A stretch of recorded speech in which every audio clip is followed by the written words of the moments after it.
Hello tout le monde, j'espère que vous allez tous et toutes très bien.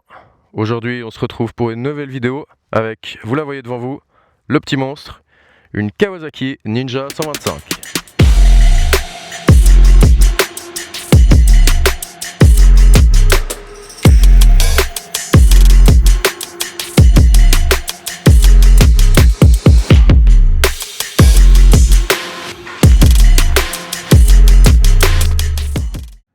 Ok, alors on se retrouve maintenant devant le petit monstre de...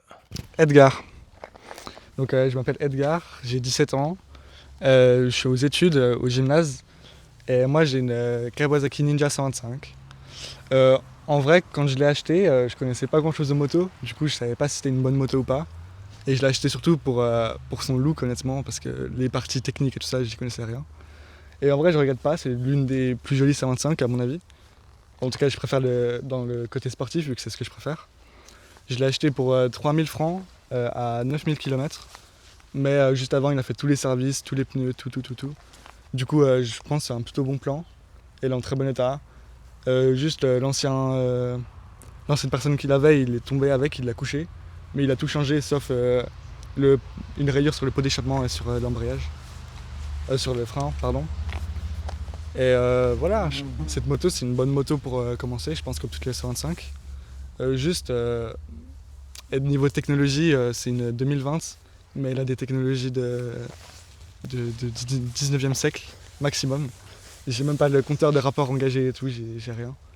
Et même la fourche, elle est tordue. Mais autre que ça, il y a les clignotants qui sont un peu moches. Mais ça, c'est toutes les motos d'origine. Ok, bah merci beaucoup. Effectivement, je trouve qu'elle est très jolie. Moi, elle me fait penser un peu aux anciens modèles de 300 cm3. Du genre R3, Ninja 250, Ninja 300. Et du coup, c'est assez valorisant parce qu'on peut facilement la confondre avec du coup une 300 ou une 400. Et du coup, bah, pour une 125, c'est assez valorisant. Elle fait un peu plus grosse que 125, ça je suis d'accord. Le feu arrière aussi, j'aime beaucoup. Je le trouve extrêmement stylé. Il est fin, un peu en pointe et tout, franchement. Ouais. Moi, j'aime beaucoup. Je trouve que c'est un des plus jolis des 125 avec peut-être celui des R125 qui rappelle un peu celui des R7 puis qui est fin. Mais bon, après, voilà, c'est pas au niveau d'une R7 ou d'une R1. Est-ce que tu as changé des choses dessus ou est-ce que tout est d'origine? Tout est d'origine sauf le porte-plaque court et les clignotants arrière. Ok, très chouette. Par contre, j'avoue que pour un modèle 2020, Kawasaki ils abusent des suspensions de vélo là. Et puis des clignotants Minecraft. Mais les clignotants, ça, faut même pas en parler. Derrière, c'est la même chose. C'est assez aberrant, je suis d'accord. Voilà, bon, faut pas chercher. Et puis là, le pot, effectivement, on peut voir qu'il est assez gros et bon, rayé, tu nous l'as dit parce que l'ancien propriétaire l'avait fait tomber.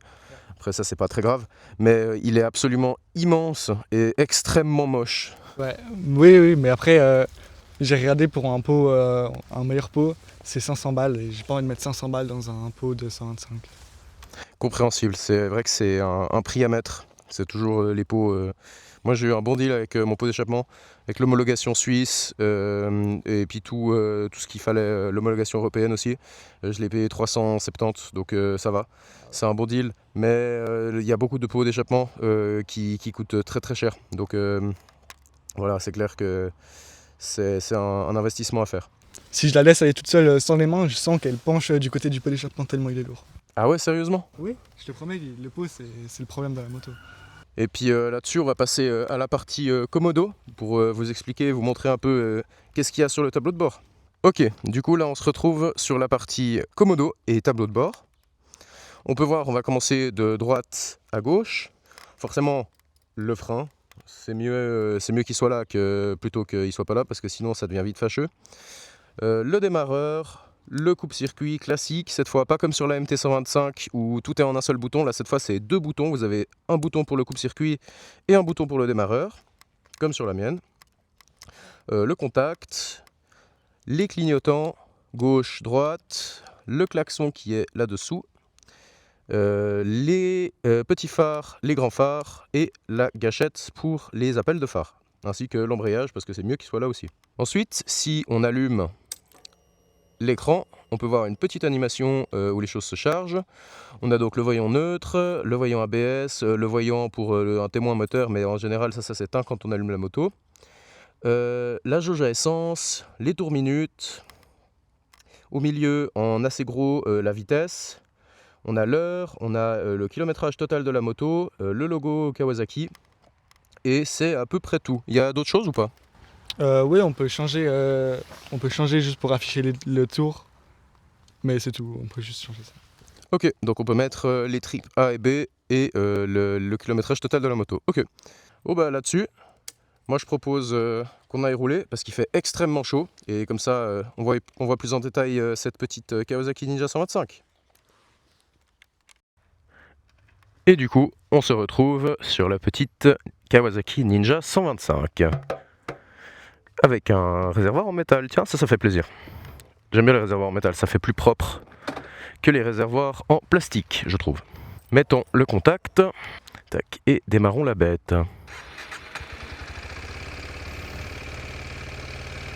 Ah, j'entends tout de suite, elle fait des petits retours à l'échappement. Ça, c'est plutôt sympa.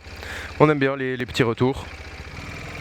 Alors je remarque tout de suite, maintenant que je suis dessus, que la position de conduite est assez sportive. Pour le coup, c'est vraiment, on est bien penché en avant, bien en appui sur les poignets.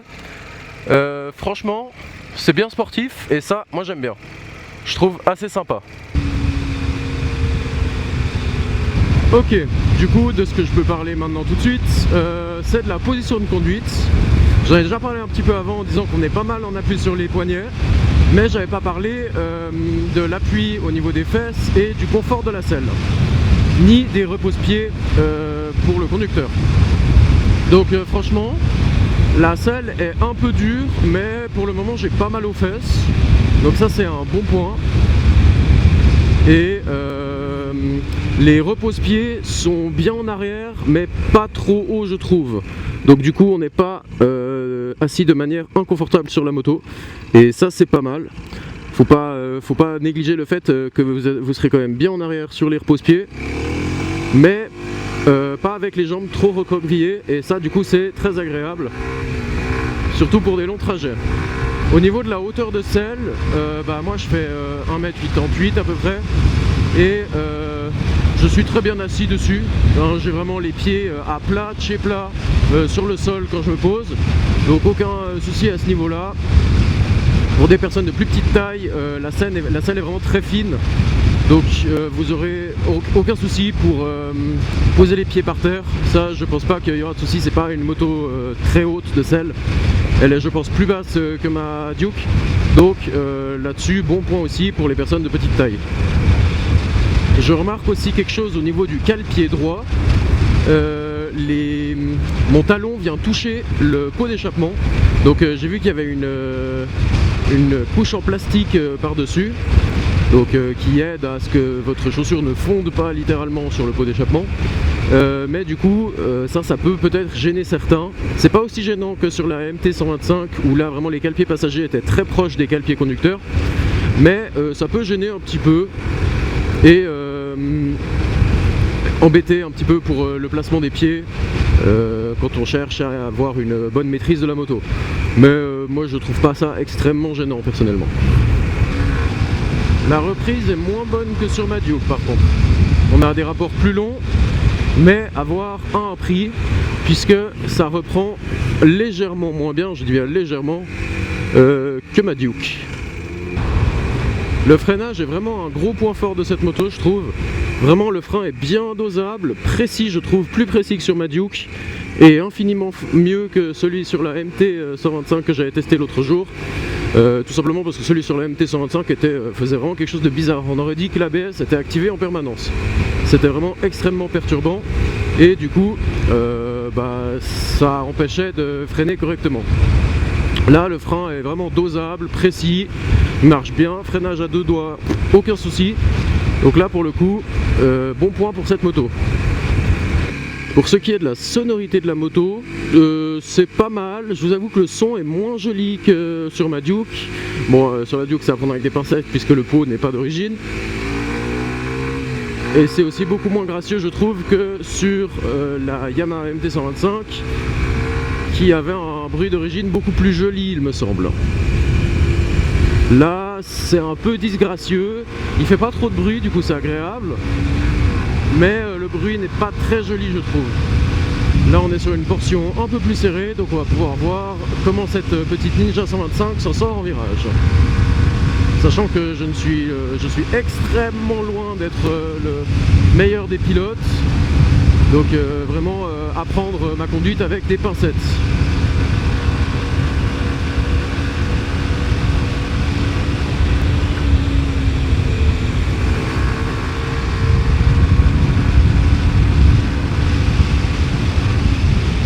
Bah pour le coup, elle se débrouille plutôt bien. Elle est très agile, je trouve. On change bien d'angle comme on veut. C'est très agréable.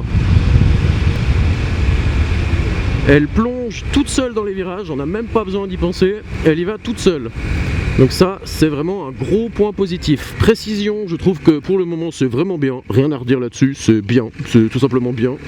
Et agilité, top, je trouve. Mais je trouve que franchement, niveau précision, agilité, plongée en virage, vraiment elle y va toute seule et tout. Pour le coup, là, que des points positifs en partie dynamique.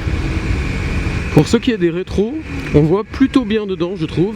Ils sont assez grands, ils vibrent un peu, ça je suis d'accord. Mais on voit bien dedans, aucun souci. Et ils sont assez agréables à utiliser. Elle plonge vraiment toute seule en virage, c'est d'une légèreté, d'une précision. C'est tout simplement incroyable. Ça, c'est quelque chose que je n'ai pas sur ma Duke et que je n'avais pas non plus sur la MT. Je pense tout simplement que c'est dû à la position de conduite et au fait que c'est une sportive, même si ça reste une 125, hein, attention. On a une position de conduite sportive et du coup on est vraiment plongé sur l'avant et ça nous donne un contrôle en virage tout simplement divin. C'est la sensation de plonger dans les virages est incroyable. Ça, gros point positif sur cette Ninja 125. D'ailleurs, je trouve la boîte de vitesse assez précise, vraiment. Elle est peut-être un peu molle à mon goût, j'aime bien les boîtes de vitesse qui claquent un peu. Mais on sent bien, il n'y a aucun faux rapport. On sent bien quand un rapport est engagé ou non. L'embrayage est d'une souplesse, mais alors digne de je ne sais pas trop quoi, mais vraiment il est extrêmement souple. Et du coup ça rend la moto très agréable à utiliser. Au niveau des suspensions, je trouve également qu'elle est très agréable à utiliser. Les suspensions sont souples, mais pas trop. Dures, mais pas trop. Je les trouve vraiment bien. L'amortisseur arrière fait bien son boulot. Les fourches à l'avant sont précises et offrent vraiment un excellent appui de la roue avant sur le sol. Ça ne se désunit pas, ça ne bouge pas lorsqu'il y a des bosses. Je trouve vraiment que les suspensions, même si ça reste des fourches télescopiques, tout ce qu'il y a de plus classique et pas très beau, on va pas se mentir, hein, une fourche télescopique c'est toujours moins beau qu'une fourche inversée, elles font un excellent boulot.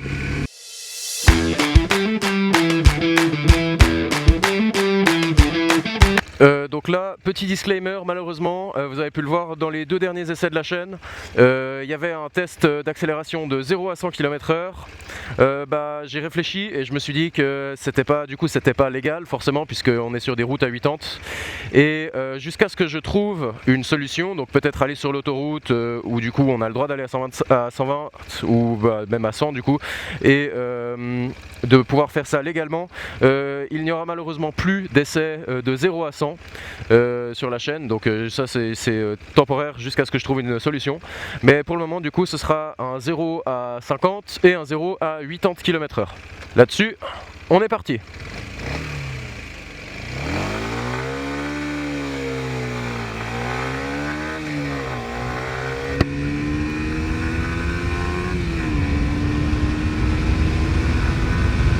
Et 80.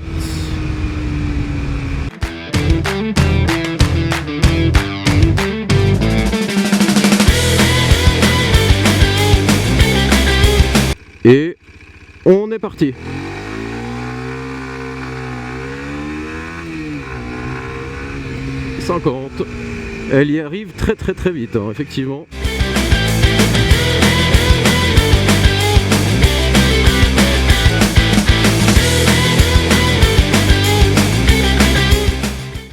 parti.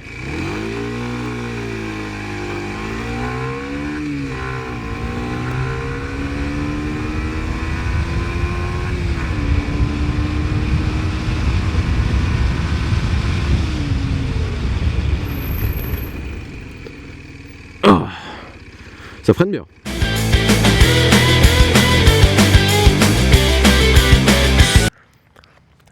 Bon, j'espère que vous avez aimé cette vidéo. J'espère que vous avez aimé cet essai. Moi en tout cas j'ai beaucoup aimé. C'était vraiment chouette essai, très chouette moto. Pour le moment je trouve que c'est une des meilleures motos que j'ai eu l'occasion d'essayer de toute ma vie, hein, que ce soit vidéo ou après en privé où c'était pas filmé. Vraiment j'ai beaucoup aimé. Gros point positif pour moi du coup ce sera le freinage, le châssis. Et la position de conduite, ce que j'aime bien, c'est pas trop sportif, mais ça reste quand même assez sportif pour qu'on arsouille bien. Alors, comme point négatif, pour moi, ce sera la bulle qui ne protège absolument rien, elle est là que pour faire joli. Mais après, ça, c'est des détails. Et l'écran, comme tu nous le disais, Edgar, avant. La technologie en général sur cette moto qui est archaïque, c'est vraiment, on a l'impression d'être au Moyen-Âge, alors que la moto est de 2020. Ça, voilà, c'est à prendre en compte aussi. Si vous voulez acheter cette moto. Et en dernier, je dirais aussi l'accélération qui n'est pas dingue par rapport à ce que ferait ma Duke juste là ou une Yamaha MT-125 comme j'ai eu l'occasion d'en tester. En vitesse de pointe, ce sera mieux que la Duke et que la MT, mais en accélération, ce sera un peu moins bien. Voilà, pour moi, c'est les seuls points négatifs. La bulle, c'est du chipotage. La technologie, c'est les japonaises en général. Et l'accélération, c'est juste la démultiplication qui est un peu plus longue sur celle-ci. C'est logique puisque c'est une sportive. Donc voilà, en tout cas, vraiment super essai. J'ai adoré cette moto. Merci beaucoup encore Edgar pour le prêt de ta moto. Vraiment, merci beaucoup. Tu régales et ça fait plaisir. Et là-dessus les gars, je vous dis merci d'avoir regardé la vidéo. N'hésitez pas à vous abonner, à liker et à laisser un petit commentaire, ça fait toujours plaisir pour me redire qu'est-ce que vous avez pensé de l'essai. Et à la prochaine!